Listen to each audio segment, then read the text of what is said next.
Hi everyone, so today we're going to be talking about Sarina Wiegman's natal chart.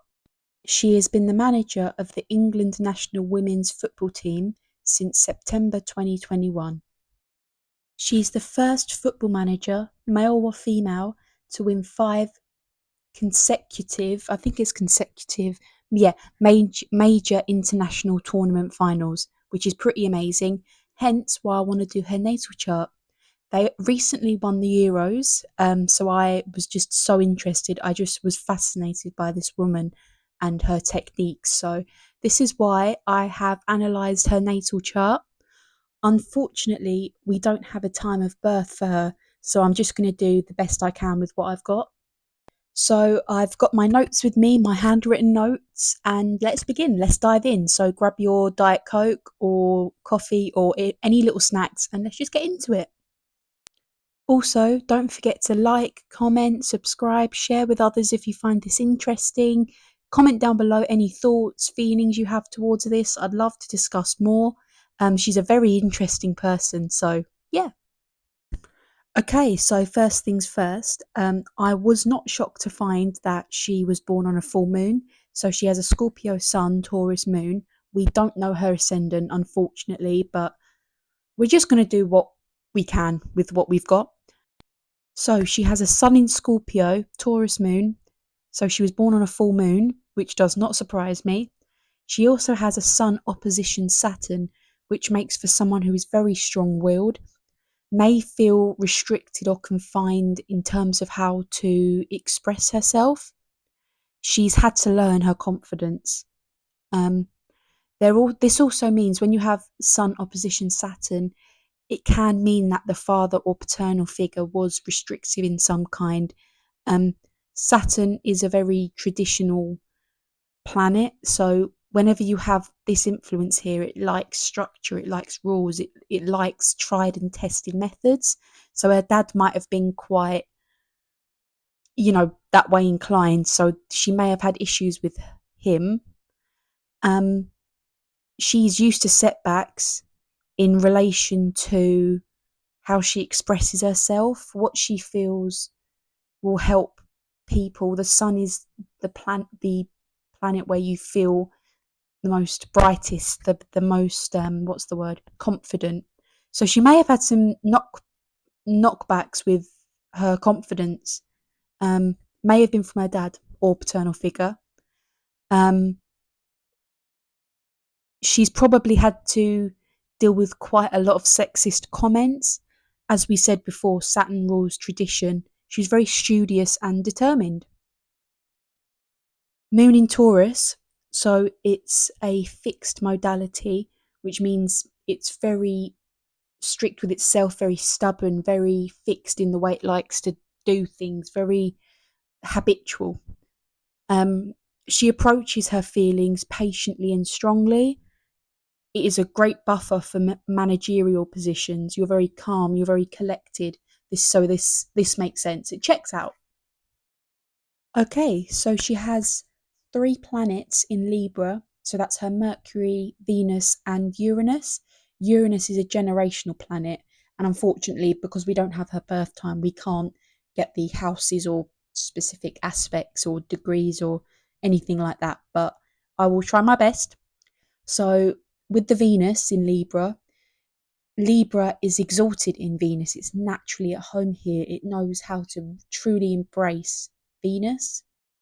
Okay, so moving on to the generational planet Uranus. Um, because this is a generational planet, it's not quite as personal as the personal planets, but we will try our best. So, when you have the Uranus in Libra, she is a quiet revolutionary. There is a restoration or a breakthrough around balance and equality.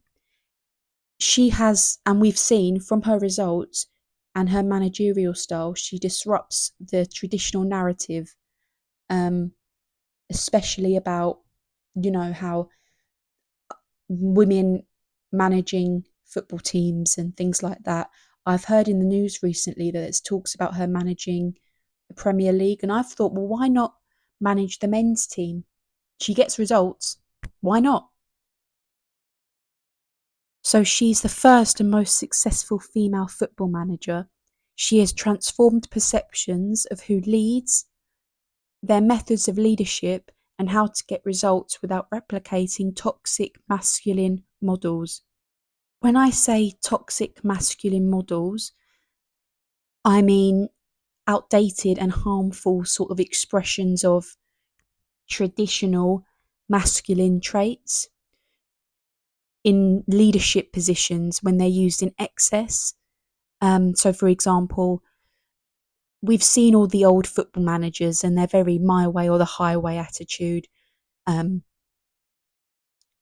lack of emotional vulnerability, um, seeing vulnerability as a weakness, hyper competitiveness, and aggression over collaboration. Sarina Wiegman helps to redefine leadership, integrating strength and humility to get results. She's a trailblazer and she rewrites the rules. Okay, she has a Capricorn Mars. Say no more. Capricorn is exalted in Mars, so naturally it supports the planet that it's in. It naturally embraces its talents. So this is a good place for Mars. You'll naturally feel assertive, dominant, just an ability to really go after your goals in an effective way. So when you have a Capricorn Mars, you're very ambitious. She moves in silence, really. Every setback is fuel for winning. Capricorn Mars are amazing at planning and patience. Every setback is a chance to go over her mistakes, learn from them, and build for the next time. She's very patient. She's also a great strategist. I think that's the word, strategist. We'll also see this in other placements in her chart later. She also has a Capricorn Mars, which squares Jupiter. For me, this highlights a war between ambition and excess. The square aspect at 90 degrees pushes her to keep aiming high, to keep winning. She can be impatient with limitations, and of course, there's always going to be limitations everywhere. She is kind of immune to failure. She's very bold, very ambitious. Jupiter is a planet. It expands. It does not stop. It will keep growing, keep learning, keep succeeding. She truly is a winner. She focuses on winning. She has a Mars sextile Neptune, so she is motivated by her ideals. Winning the Euros is not just a trophy for her. There's a lot of meaning here. Neptune rules ideals, dreams, things like that. So she's very motivated by purpose. She acts with purpose. She has a lot of moral depth and integrity and heart. Okay, and then she has a Mars trine Pluto. There are deep reserves of strength within her, especially when faced with limitations or setbacks.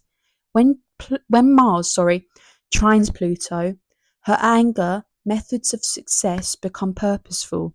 She has the ability to transform pain into power. She commands quietly, dismantles corruption, and will outlast her haters through sheer willpower. You cannot beat someone who has a purpose. So she is a cardinal air dominant. I'll try and put the chart here so you can see. In astrology, the modalities are ways in which the sign expresses itself. So you have three modalities, and that's cardinal, fixed, and mutable. When you have a cardinal dominance in your chart, these are the go-getters. This is ambition, this is purpose, this is drive, this is fire, this is just pure drive. I have a fire cardinal dominance, and I just want to get up and go. I need to exert energy, and this is what a cardinal dominant person would be like. When you have it with an air dominance, this it gives mastermind energy, honestly.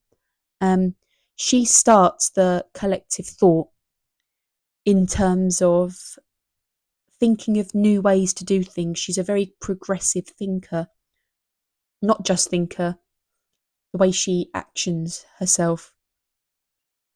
She chooses her words wisely, depending on the room. She is a social strategist and connects and initiates change and gets the results through suggestion, design, and diplomacy. There is also a strong need for mental clarity and fairness. Okay, so in her natal chart, if you look at her chart, I'll try and bring a picture there. She has a seesaw shape. She is built for complexity. When you have a seesaw shape in your chart, it often means there's a push and pull effect. So often there's conflict between one thing, place, idea, event, whatever it is. There's you often feel throughout your life that there is this.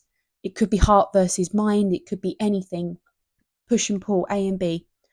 Um, when you have this in your chart and what she has in her chart, it means that she is diplomatic and adept at negotiating from the ability to see both sides. There is a need for balance and equality because there is an inner imbalance, hence the seesaw shape. You know, if you imagine an actual seesaw, you know, it goes up and down. That was a bad way of explaining it, but you know what I mean. Um, yeah, she may have felt tension when younger because there are feelings of insecurity, confusion, just feeling torn. But however, it seems to me from her results that these tensions can become a talent. She has learned to listen to both worlds. So that's what I have analysed about Sarina Wiegman. I hope you enjoyed this video. If you can like, comment or share with anyone that would be interested in this, that would be really cool because it does help grow the channel. Yeah, if you have any thoughts or feelings below, I'd love to start a discussion about this because she's such an interesting person. I just wish we had her time of birth. I wish we had her time of birth. Um, she's a trailblazer, and the basically generally what I get from looking at her chart with what I've got, she's a very determined, successful genius who is amazing at group psychology. She knows how to handle a team. I kind of want her to be my life coach. I don't know. But yeah, if you thought that was interesting, please subscribe, like, comment, share with people. Be really cool. It helps grow the channel. Yeah, let me know. If you'd like me to do any other celebrities chart or any person of interest at all, I would love to hear your suggestions. I'm always open to feedback. Yeah, let me know. So I do offer readings myself. They can be through written or video form. Anything from natal charts to career readings, synastry, composite, anything you'd like at all. Um, I'll link all the details down below if you're interested in this. But yeah, thank you for watching, and I hope you have a lovely day. And I'll see you in the next video.